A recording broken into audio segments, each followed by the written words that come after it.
Australia, Mr. Alexander? First of all, I don't think that they should have any impact on Australia's relations with China. It's a very substantial relationship. We have good relations with China. Any claims for asylum in Australia are treated consistently with our obligations under the 1951 Refugee Convention, and these applications will be considered in the light of those obligations that we have under the 1951 Refugee Convention.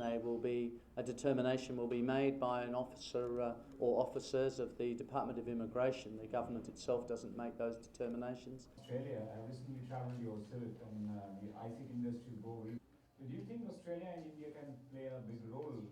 We have clearly discouraged an application for political asylum on the grounds that an application for a permanent protection visa is a much more appropriate way to go, because an application for political asylum as such, I mean, in other words, for some sort of for territorial protection, as it's sometimes called, or a territorial visa, it's only been granted twice that I'm aware of in Australian history, is done by administrative fiat, whereas I personally think it would be much more appropriate for the Immigration Department to make the appropriate judgments about the best way, to make the appropriate judgments about the merits of the case.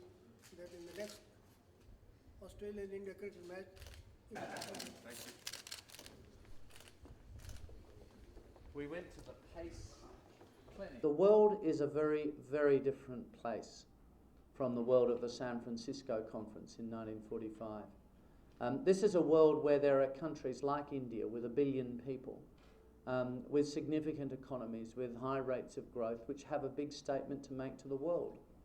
And I don't think it's appropriate for India to be excluded from permanent membership of the Security Councils.